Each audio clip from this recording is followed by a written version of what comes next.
Ce que vous regardez en ce moment, et je veux que vous absorbiez ceci pleinement, c'est les États-Unis d'Amérique, la force militaire la plus puissante de l'histoire de la civilisation humaine, lançant une guerre à grande échelle contre la nation souveraine de l'Iran. Pas une escarmouche, pas une frappe ciblée, pas une opération limitée, une guerre de changement de régime ouverte et multijours. Opération Epic Fury. C'est ce que le Pentagone appelle ça. Ici, au Midas Touch Network, nous allons l'appeler par son vrai nom, la guerre Jeffrey Epstein. Parce que tout comme tout ce qui gravite dans l'orbite de Trump, la vraie histoire, les vraies motivations, les vrais bénéficiaires sont enterrés sous les bombes, la fumée et la musique patriotique. Passons en revue ce que nous savons, car il y a beaucoup à déballer ici et nous allons tout aborder. Dans les premières heures du matin du samedi 28 février 2026, aujourd'hui, les États-Unis et Israël ont lancé une massive offensive militaire conjointe et coordonnée contre l'Iran. L'opération s'appelle Opération Epic Theory selon le Pentagone et Opération Roaring Lion selon les FDI, les forces de défense israéliennes. Des explosions ont commencé à secouer Téhéran vers 9h27 du matin, heure locale. Des vidéos circulant sur les réseaux sociaux montraient d'énormes panaches de fumée noire épaisse s'élevant au-dessus de la capitale iranienne. Un résident de l'ouest de Téhéran joint par téléphone avant que les communications ne soient coupées a décrit des avions de chasse au-dessus de sa tête, des missiles explosant, des enfants courant hors des écoles dans la panique. Permettez-moi de répéter cela. Des enfants courant hors des écoles dans la panique. C'est la réalité de la guerre que Trump a désinvolturement reconnue quand il a dit, et je cite ici, « Les vies de courageux héros américains pourraient être perdues et nous pourrions avoir des victimes. » Ça arrive souvent dans une guerre. Ça arrive souvent dans une guerre. C'est ce qu'a dit le président des États-Unis. Ça arrive souvent dans une guerre. Pas un briefing détaillé au Congrès. Pas une adresse en prime time exposant les arguments au peuple américain. Une vidéo en sueur publiée sur Truth Social, sa plateforme de médias sociaux défaillante, dans laquelle il a balayé d'un haussement d'épaule les morts potentielles de soldats américains comme quelque chose qui arrive parfois. C'est l'homme que le MAGA nous avait dit être le candidat de la paix. C'est l'homme dont Stephen Miller avait dit qu'il représentait la paix tandis que Kamala Harris représentait la Troisième Guerre mondiale. Comment ça se passe pour vous, MAGA? Parlons de ce qu'étaient les cibles. Selon les briefings des FDI et du Pentagone, Israël s'est concentré sur le leadership militaire et politique iranien, ce qu'ils appellent des frappes de décapitation ou des frappes d'assassinat. Ils ciblaient la zone autour du complexe du guide suprême Ali Khamenei dans le centre de Téhéran. Les routes menant à ce complexe ont été fermées. 7 missiles confirmés ont frappé ce quartier. Le palais présidentiel et le bâtiment du Conseil de sécurité nationale ont également été ciblés. Les États-Unis, pour leur part, s'attaquaient aux infrastructures militaires, aux sites de production de missiles balistiques, aux lanceurs de missiles dans l'ouest de l'Iran, aux capacités navales, et à ce que le Pentagone a décrit comme des installations représentant des menaces imminentes pour les actifs américains. Des F-22, des F-35, 2 bombardiers, des porte-avions, l'USS Abraham Lincoln, l'USS Gerald R. Ford, le plus grand porte-avions du monde, tout cela déployé. Plus de 10 000 soldats américains supplémentaires ont été envoyés en renfort dans la région ces dernières semaines. Cela a été planifié pendant des mois, des mois. Et pendant que tout cela se passait, pendant que l'Amérique entrait en état de guerre, que faisait Donald Trump sur les réseaux sociaux? Il publiait des messages sur Fani Willis. Il publiait ses théories du complot sur l'élection de 2020. Il publiait des photos de la procureure du comté de Fulton et se plaignait des subventions du DOJ. C'est ce que faisait le commandant en chef des forces armées des États-Unis pendant que son pays entrait en guerre. Laissez cela s'imprégner. Maintenant, je veux parler de l'hypocrisie parce que nous ne pouvons pas laisser cela passer. Nous ne pouvons pas simplement tourner la page sans aborder l'hypocrisie absolument stupéfiante, ahurissante et galactique de tout ce qui s'est déroulé. Vous souvenez-vous, et je vous pose la question sérieusement, vous souvenez-vous quand Donald Trump se levait lors de ses rassemblements et hurlait qu'Obama allait nous entraîner dans une guerre avec l'Iran? Il a dit, et je ne l'invente pas, notre président va déclarer la guerre à l'Iran parce qu'il n'a absolument aucune capacité à négocier. Il est faible et inefficace. C'était Donald Trump à propos de Barack Obama, qui, pour mémoire, a négocié l'accord nucléaire iranien, le JCPOA, et nous a tenus à l'écart d'une guerre avec l'Iran. Et ensuite, qu'a fait Trump quand il est arrivé au pouvoir la première fois? Il a déchiré cet accord. Il a assassiné le général Qassem Soleimani. Il a détruit tous les cadres diplomatiques qui existaient. Et puis il s'est présenté à la présidence une deuxième fois en disant à tout le monde que lui, et lui seul, pouvait négocier un accord. Il était le négociateur, l'art du deal. Vous vous en souvenez? Et ses représentants, ses porte-paroles, Stephen Miller est sorti et a dit, et je cite, Trump a dit que les faucons bellicistes néoconservateurs adorent envoyer vos enfants mourir pour des guerres qu'ils ne combattraient jamais eux-mêmes. Liz Cheney est la principale conseillère de Kamala. Liz veut envahir tout le Moyen-Orient. Kamala égale la Troisième Guerre mondiale. Trump égale la paix. C'était le message. Trump égale la paix. Et maintenant nous voilà.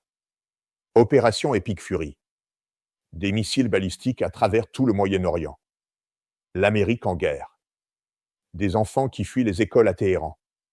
Une école de filles dans le sud de l'Iran frappée. Au moins 40 personnes tuées, 45 blessées, selon l'agence de presse officielle iranienne. Voilà à quoi ressemble Trump égale la paix. Parlons des négociations parce que c'est la partie qui devrait vous mettre le sang en ébullition. Juste cette semaine, le ministre des Affaires étrangères Omané Badr al-Busedi, qui a été le principal médiateur entre les États-Unis et l'Iran, est passé sur Face de Nation et a décrit ce qu'il croyait être un accord presque conclu. Il a dit que l'Iran avait accepté zéro accumulation d'uranium enrichi. Zéro stockage, vérification complète par l'AIEA, l'Agence internationale de l'énergie atomique, le chien de garde nucléaire de l'ONU. Il a dit que les stocks existants seraient dilués à un niveau naturel et irréversible, convertis en combustible. Il a dit qu'il y aurait une vérification complète et exhaustive. Il était optimiste. Il a dit que la paix était à portée de main. Des pourparlers étaient prévus pour reprendre ce lundi prochain, afin de régler les détails techniques, et puis les États-Unis ont lancé une guerre. Le ministre des Affaires étrangères d'Oman, notre allié, le médiateur, l'homme qui avait investi des mois de travail diplomatique dans ces négociations, a dit qu'il était consterné que des négociations actives et sérieuses aient une fois de plus été sabotées. Il a exhorté Washington à ne pas se laisser entraîner davantage. Ni les intérêts des États-Unis, a-t-il dit, ni la cause de la paix mondiale ne sont bien servis par cela. Alors, permettez-moi de vous poser une question simple. Si l'Iran avait accepté aucun enrichissement d'uranium, aucun stockage, une surveillance internationale complète, une vérification complète, de quoi est-ce que cette guerre parle exactement? Trump lui-même vous l'a dit. Il vous l'a dit directement. Il a dit que c'est à propos du changement de régime. Il a publié une vidéo appelant le peuple iranien à se révolter, à se soulever, à renverser l'ayatollah. Il a dit, depuis de nombreuses années, vous avez demandé l'aide de l'Amérique, mais vous ne l'avez jamais obtenue. Aucun président n'était prêt à faire ce que je suis prêt à faire ce soir. C'est un président des États-Unis qui appelle explicitement au renversement violent d'un gouvernement étranger, un gouvernement qui, selon nos propres médiateurs et l'AIEA, était prêt à répondre à nos demandes déclarées sur les questions nucléaires. Donc le programme nucléaire n'était jamais vraiment le problème. Ou plutôt, il a cessé d'être le problème au moment où l'Iran a effectivement accepté de s'y attaquer, parce que les poteaux de but ont bougé, parce que ça n'a jamais été à propos des armes nucléaires. C'était à propos du changement de régime depuis le début. Masque totalement tombé. Masque tombé. Et parlons de ce que l'Iran a fait en réponse. Parce que ne vous y trompez pas, c'est une guerre régionale totale. L'Iran a maintenant lancé des dizaines de missiles balistiques à travers tout le Moyen-Orient. Israël a été touché. Des bases militaires américaines ont été touchées. Le quartier général de la 5e flotte de la marine américaine à la Naval Support Activity Bahreïn touché par des missiles balistiques, dont nous vous avons montré les images en début d'émission. Des explosions et des sirènes au Koweït, qui abrite l'armée centrale américaine. La base aérienne d'Al-Udeid au Qatar, l'une des plus grandes installations aériennes américaines au monde, accueillant des milliers de membres des forces armées américaines, ciblées. La capitale de l'Arabie Saoudite Riyad touchée. Abu Dhabi et Dubaï aux Émirats Arabes Unis touchés. L'espace aérien irakien fermé. Des sirènes retentissant en Jordanie. Les systèmes de défense patriotes du Qatar interceptant des missiles entrants. 2 missiles balistiques iraniens abattus au-dessus de la Jordanie selon des sources militaires jordaniennes. Toute la région est en feu. Les Houthis au Yémen ont annoncé qu'ils reprennent les attaques contre les navires cargo traversant le détroit d'Ormuz.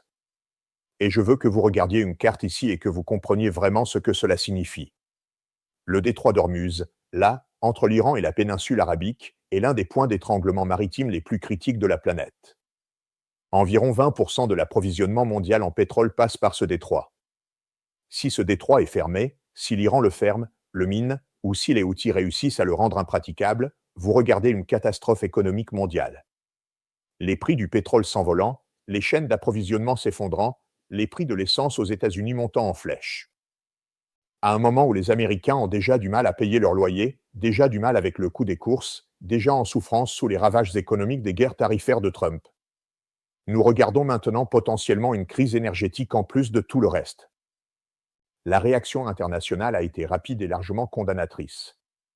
Le secrétaire général des Nations Unies Antonio Guterres a condamné les actions militaires, déclarant qu'elles compromettent la paix et la sécurité internationale et violant la Charte des Nations Unies.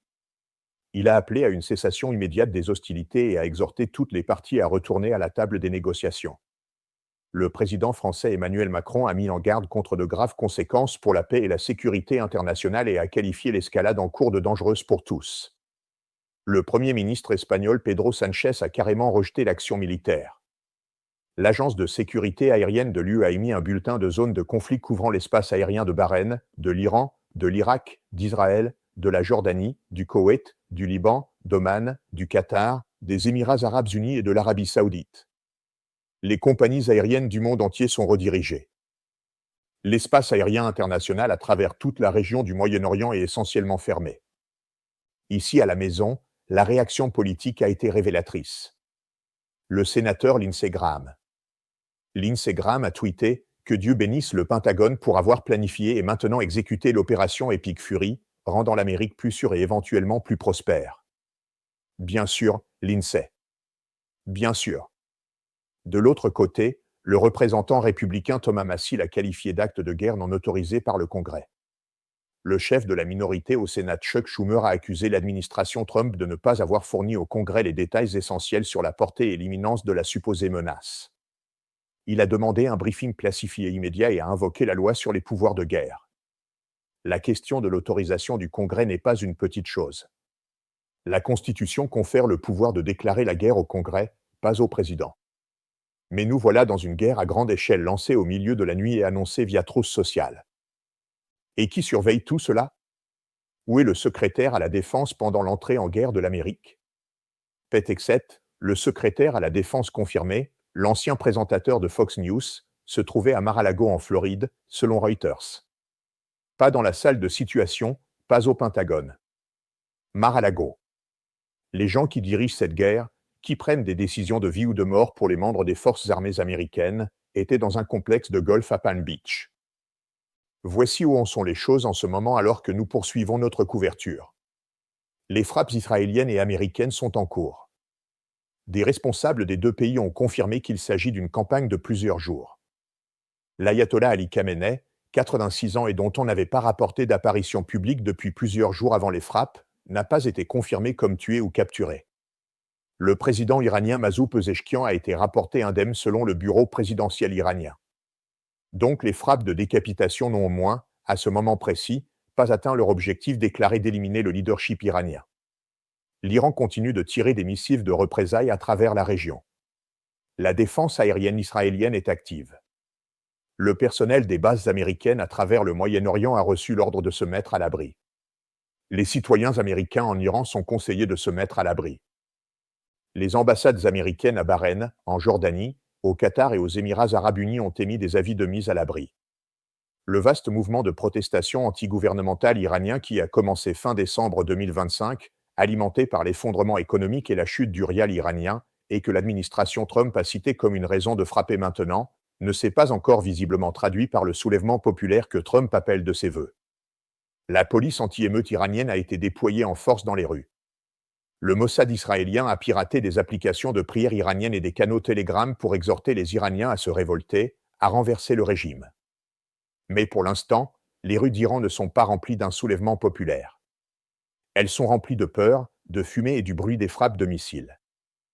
Ce à quoi nous assistons aujourd'hui est la conséquence directe, prévisible et totalement prédictible d'années de sabotage diplomatique, de campagnes de pression maximale et de la destruction systématique de tous les cadres qui existaient pour gérer la relation entre les États-Unis et l'Iran de manière pacifique.